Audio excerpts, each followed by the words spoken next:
Over the past week, as I'm sure many of you have been doing, I've been reading stories on the internet. And one of the stories that I read this last week talked about what they called a novel response to caring for each other during this pandemic.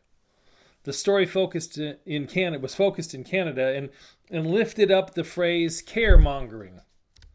I think crises and social media form a wonderful crucible for forging new words.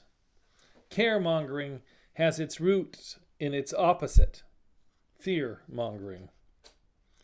The Canadian caremongers are coming together to form networks to support their communities, including people who are stuck at home, financially precarious, or otherwise in distress. Groups have sprung up across the country, many organizing through social media platforms. They vary in form and size, and from a handful of members to thousands of people. Some distribute food and supplies, while others coordinate and run errands for those unable to do them, and some serve as a platform to organize volunteers. It was in the Washington Post article that I was reading where they interviewed a professor at Seneca College in Toronto, and she has started one such caremongerer group and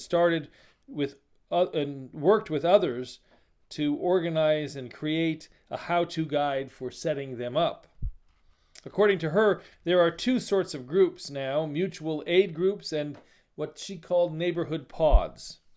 The former are primarily citywide and organized virtually over Facebook, and she says the latter are groups of 5 to 30 people who are working together to support one another in their neighborhood. The professor acknowledged that the work of her neighborhood pod makes a difference, but she also said that it was insufficient. Mutual aid is a critical part of our response to COVID-19, she said, and our individual contributions are important and meaningful, but we need politicians to step up to accomplish what all of us, even working together, cannot do. I'm grateful for the caremongerers, and I'm glad they found a name and a sense of purpose that recognizes our humanity is bound together through loving relationships with one another. I am also glad the Washington Post lifted up this example at this time. But from that brief introduction, I wonder if any of you might have been struck in the same way I was. The Washington Post recognized mutual aid groups sprouting up in Toronto. Some of these groups distribute food and supplies, while others coordinate and run errands for those unable to do them, and some serve as a platform to organize volunteers. The groups care for others in their immediate community and have a sense of the need to simultaneously advocate at a broader level to energize necessary systemic changes to care for each other. Does that sound like any place you know? And I mean, don't try looking too far away, and definitely don't go as far away as going to Toronto, because it's us. It's this fellowship. Now, we don't get written up in the Washington Post, maybe because we're always here. But we distribute food and supplies and coordinate and run errands and for those who are unable to do them. And we serve as a platform to organize volunteers. We care for others in our immediate community and have a sense of the need to simultaneously advocate at a broader level to energize necessary systemic changes to care for each other. We have been caremongerers from the very forming of this congregation. And we will continue our caremongering ways into the future, as long as we need to with COVID-19 and after. I'm not here today to talk about the fate of faith communities and the diminishing role they play in many people's lives. I'm not here to lift up good institutions out of the pile of all institutions that have grown distrusted and disrespected. Those are topics for other sermons. I'm here to talk about us, our fellowship. Let's recognize that the Keweenaw Unitarian Universalist Fellowship makes a difference. Yeah, we're caremongers for sure. We also carry on rituals and practices that support each of us in our ethical, intellectual, and spiritual journeys.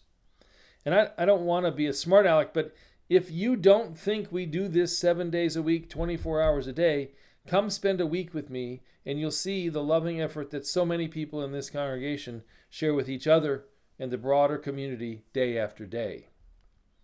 Look, we need to be here. That was confirmed recently in the tears of joy in the eyes of a young mother of 2 living in our broader community who's been sick for the past 10 days, quarantined in her apartment with her kids, and frantic with concern over not being able to work and threatened with not being able to pay her rent and utilities. She cried tears of joy because COOF's Caring Committee paid those bills. By the way, we were connected to this family by the local office of the Department of Health and Human Services. They heard we were able to help folks find resources, and they couldn't find the right resources in their own inventory for this woman. We need to be here. Just before last Thanksgiving, a young woman was to be released from an Immigration and Customs Enforcement facility in Sault Ste. Marie. She spoke only Spanish and needed to catch a bus to Florida. A national immigrants' rights group organizer knew one of our members and through a series of messages asked for us to help. We had a relationship with the Episcopal bishop in Marquette, and we asked for his help connecting with one of the Episcopal churches in Sault Ste. Marie. He made the connection, and we transferred some information and some cash to that congregation, and their folks went out and met that young woman at ICE. They bought her an overcoat, found her a hotel for the night, and the national group bought her a bus ticket. And early the next morning, she was on her way to Florida. And a couple of days later, we heard she made it to her aunt's house. This congregation in Houghton knit together 4 organizations. A woman from Cuba brought some financial support and helped to get her home with a winter coat all the way to Florida within 48 hours. We need to be here. And one last note, one last story. There was a friend of this congregation, a relatively young man, who had a heart attack last year. Rushed to Marquette, he had a quintuple bypass and returned home about 10 days later. During those 10 days, members of this congregation moved a recliner into his house, helped his family members get a car in Marquette, and 7 of our members even finished painting his house. I know that guy feels a connection to this congregation, and it feels to him like family. He knows our caremongering up close. He knows how we supply that caremongering to others more than him. His recovery has been barreling forward, and he knows as well, better than anyone, that we need to be here. Regardless if we're ever recognized by the Daily Mining Gazette, or much less the Washington Post, we know we make a difference. And these and so many other stories reinforce that. We make a difference, and because of that, we need to be here. Today kicks off our annual canvas.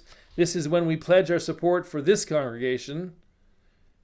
And those pledges will make sure that we will be here next year.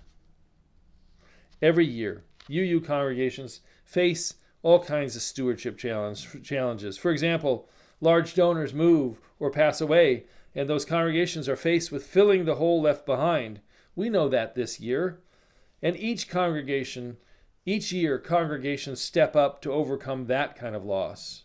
But this year has also got an added difficulty in that it's been over 100 years since Unitarian or Universalist congregations have kicked off their canvas in the midst of a pandemic.